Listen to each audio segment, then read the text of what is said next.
చేసుకొని క్రీడల్లో బాగా పాల్గొని.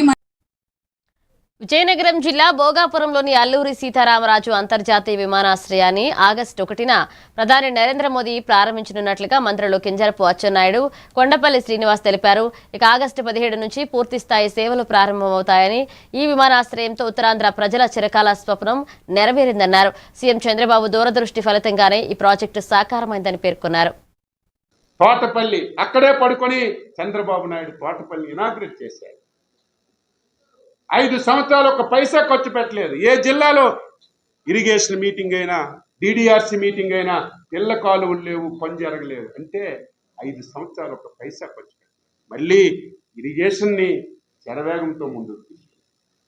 రేపు ఆగస్టు 13వ తారీఖుకి చారిత్రాత్మకంగా నువ్వు నేను మాటలు విన్నాం, నువ్వు నేను ఇది జరుగుతుంది అనుకున్నాం. పోలవరం ఎడమ కాలువ ద్వారా విశాఖపట్నానికి నీరు తేవడానికి ప్రయత్నం చేస్తున్నాం. ఇవి ఎప్పుడు జరిగాయి? 24 మాసాల్లో చేసి చూపించాం. మైకుందని, పదవి లేదని, అధికారం లేదని నువ్వు ఇష్టం వచ్చినట్టుగా మాట్లాడితే ఎవరు సహించరు, ఊరుకోరు. ఒకసారి పొరపాటు జరిగింది 2014-19. మీ దగ్గర వీడియోల రూపంలో ఉన్నాయి.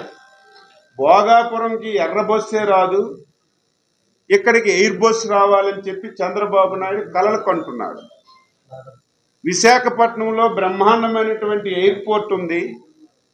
మళ్ళీ కావాలని చెప్పి ఇక్కడ ఎయిర్పోర్ట్ తెస్తామని చెప్పి రైతాంగానికి మోసం చేస్తున్నారని చెప్పి మాట్లాడినటువంటి గొడ్డల పార్టీ అధ్యక్షుడి మాటలు ఒక్కసారి గుర్తుపెట్టుకోవాలి.